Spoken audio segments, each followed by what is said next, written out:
12월 30일 목요일 NH투자증권 모닝미팅 시작하겠습니다. 전일 미국 주식 시장은 S&P 500이 올해 들어서 70번째 사상 최고치를 경신을 하면서 0.14% 상승 마감했습니다. 반면에 나스닥은 0.1% 소폭 하락 마감을 했습니다. 오미크론 변이 바이러스 확산 속도가 굉장히 빠른 상황이고요. 이에 따라서 유럽과 미국에서는 코로나19 확진자 수가 최고치를 경신을 하고 있는 상황인데요. 그럼에도 불구하고 이 증상 자체는 치명적이지 않다는 인식이 퍼지면서 경기 개선에 대한 이 방향성 자체는 유효하다. 이제 이런 인식이 시장에 퍼지고 있습니다. 이에 따라서 이 경기 개선을 주도할 수 있는 업종 중심으로 상승하는 모습입니다. 미국채 10년물은 7bp 상승한 1.5%로 마감을 했고요. 유가도 소폭 상승해서 WTI 가격이 배럴당 76.59달러로 마감을 했습니다. 암호화폐 가격은 소폭 하락을 해서 비트코인 47,392달러 마감을 했습니다. 오늘은 산업기업 분석 4개 자료 그리고 해외 주식 보고서 준비되어 있습니다. 먼저 롯데렌탈 발표하겠습니다. 주영훈 연구원입니다. 네, 롯데렌탈 4분기 실적 프리뷰 자료를 좀 작성을 했고요. 저희가 제목에 적어드린 것처럼 이제 역대 최고 실적을 좀 기대하고 있는 그런 상황입니다. 일단 이제 매출액과 영업이익이 이제 각각 전년 동기와 비교해서 한 15% 그리고 저희 67% 정도 증가할 것으로 추정을 하고 있고요. 이렇게까지 조금 실적이 잘 나오는 이유는 지난 3분기 때 매출액이 좀 다소 아쉽게 나온 게 있는데 그 이유가 이제 추석 시점 차이로 인해서 9월에 있었던 경매가 한 차례 10월로 이제 미뤄진 바가 있습니다. 이 때문에 좀 3분기 매출에 좀 타격을 이제 미쳤었는데요. 이런 부분들이 4분기 때는 오히려 조금 추가되는 효과로 좀 작용을 하다 보니까 다른 사업부들이 좀 안정적으로 계속 성장하고 있는 가운데 이런 이제 이례적인 요소까지 더해지면서 좀 이런 좋은 실적이 나온다라는 점을 말씀을 드리고 싶습니다.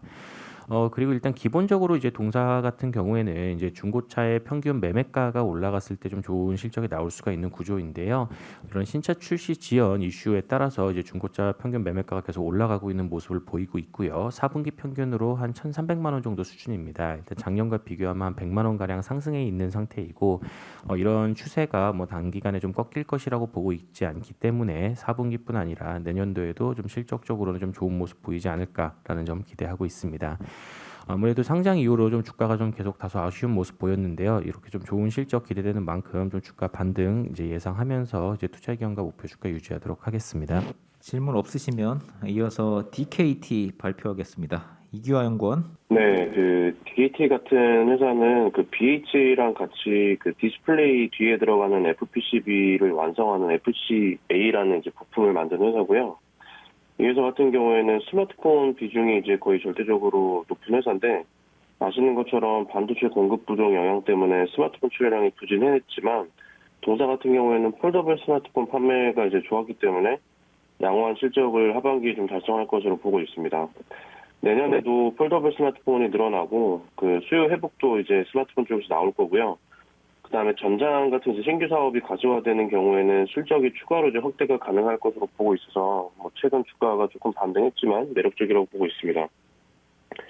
그 동사 같은 경우에는 지금 폴더블 스마트폰에 들어가는 디스플레이 거기에 이제 독점 납품을 지금 BH를 통해서 하고 있고요.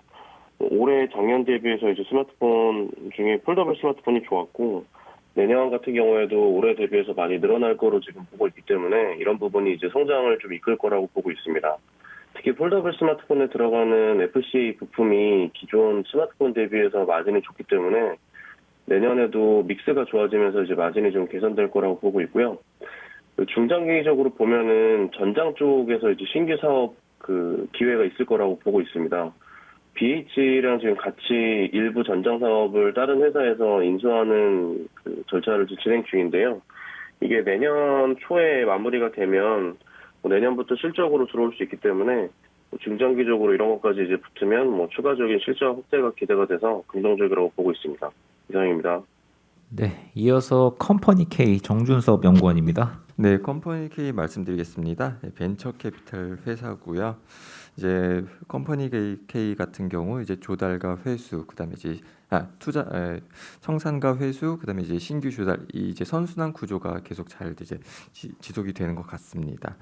올해도 이제 신규 펀드 레이징을 했는데요. 이제 총 3천억 규모를 했습니다. 기존에 4천억 후반대에서 올해 3천억 더해져서 이제 총 이제 7,850억까지 이제 AUM이 늘어났고요. 여기에 따라서 관리 보수도 이제 지속적인 성장이 예상이 됩니다. 올해는 87억, 작년보다 14% 증가했는데 내년에는 올해보다 한 32% 더 증가한 115억 예상이 됩니다. 지금 이제 시장에서 이제 엑시트도 잘 지속되고 있고 또 이제 신규 조달한 자금도 있기 때문에 내년에도 이제 지분법 고유계정 처분 이익도 계속 증가할 것으로 보고 있습니다. 올해는 작년보다 47% 증가한 140억 원의 지분법 처분 손익이 예상이 되고요. 내년에도 이제 올해 이상의 수준은 지속될 것으로 예상을 하고 있습니다. 성과 보수 같은 경우도 이제 올해는 없었지만 내년에는 한 52억 정도 예상이 되기 때문에요. 이익 사이클 계속 좋다라고 보고 있습니다. 순이익은 올해 141억으로 작년보다 43% 증가할 거고요. 내년에는 올해보다 한 23% 더 증가할 것으로 보고 있습니다. 계속적으로 AUM과 이익이 성장하고 있고 밸류에이션도 여기에 비하면 이제 상당히 좀 우량한 편이기 때문에 관심을 가지셔도 괜찮다라고 판단합니다. 이상입니다. 네, 다음은 미드스몰캡 탐방백과 딥노이드 자료입니다. 네, 딥노이드 말씀드리겠습니다. 딥노이드도 저희가 이제 상반기 때 AI 자료를 쓰면서 그때는 이제 비상장 기업이었고요. 이번에 이제 8월달에 코스닥 상장하면서 상장 기업으로 이제 바뀌었습니다. 탐방백과 포맷으로 쓴 이유는 올해 기준으로도 아직 매출이 15억 정도밖에 안 나오기 때문에 조금 추가적인 업사이드가 나왔을 때 이제 공식적으로 이제 리포트를 이제 쓰려고 하고 있고요. 일단은 회사에 대한 설명을 간단하게 좀 드리면 두 가지 정도가 이제 성장 동력으로 보시면 될 것 같고요. 첫 번째는 이제 이 회사는 영상 데이터를 분석을 해서 그러니까 이 데이터를 많이 가지고 있음으로써 그 엑스레이 CT를 찍었을 때 어떤 병증이 있는 것인지 진단할 수 있는 솔루션을 개발을 하는 회사로 보시면 되겠고요. 두 번째 성장 동력은 이제 이 회사는 딥파이라고 하는 플랫폼 사업을 또 하고 있는데요. 이 플랫폼 사업에는 의사들이 들어와서 이제 딥노이드가 모아놓은 데이터와 이런 솔루션들을 활용을 하는데 좀 특이점은 GUI라 그래서 프로그래밍이나 코딩 없이 그래픽으로만 사용을 할 수 있도록 인터페이스가 잘 구성이 돼 있습니다. 그래서 여기 이제 들어와서 활동하고 있는 사용자 수가 지난 1년 반 동안 대략 10배 정도 성장을 하고 있어서 상당히 좀 플랫폼 모객 효과가 있다. 이렇게 좀 말씀을 드리겠고요. 전반적으로 우리나라 그 인공지능 의료기기 시장은 아직은 이제 수가가 책정이 되어 있지 않아서 아직 큰 시장이 열리지는 않았지만 전반적인 수요는 굉장히 크다라고 보고 있는 이유가 우리나라 영상의학과 전문의가 대략 4,000명 정도가 있고 우리나라 사람들이 1년 동안 찍는 엑스레이 건수가 3억 건이 넘어가기 때문에 영상의학과 교수들이 커버할 수 있는 이런 영상물에 대한 이런 이제 노력들이 좀 굉장히 좀 힘든 상황입니다. 그러다 보니까 이런 회사들에 대한 수요는 분명히 있는 거고요.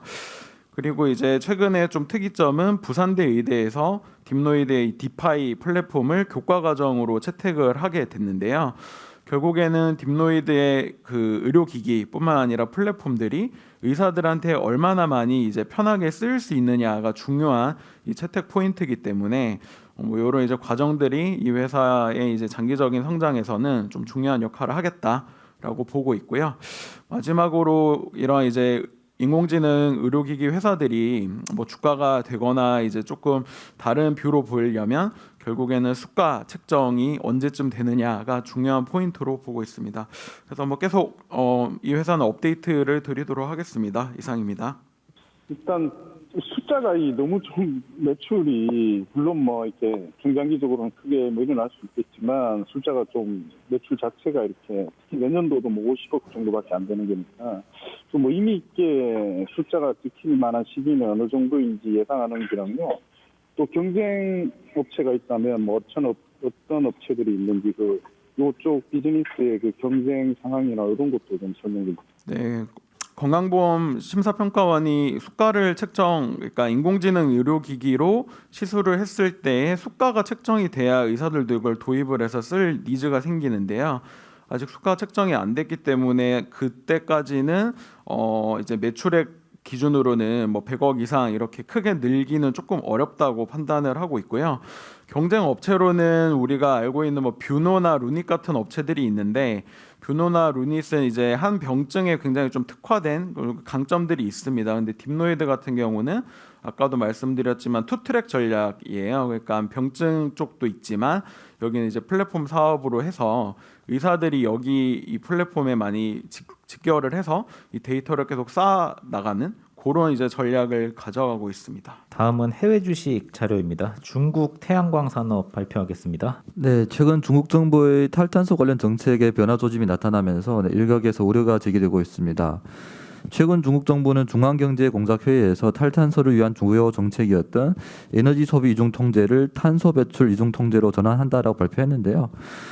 쉽게 말씀드리면은 기존에는 에너지 사용량을 통제해 왔지만 향후에는 탄소 배출량을 기준으로 규제한다라는 내용인데요. 이에 따라서 신규 증설한 신재생 에너지의 사용량과 산업 원료로 사용되는 에너지를 에너지 소비 총량 집계에서 제외하는 등 규제가 일부 완화되고 있습니다.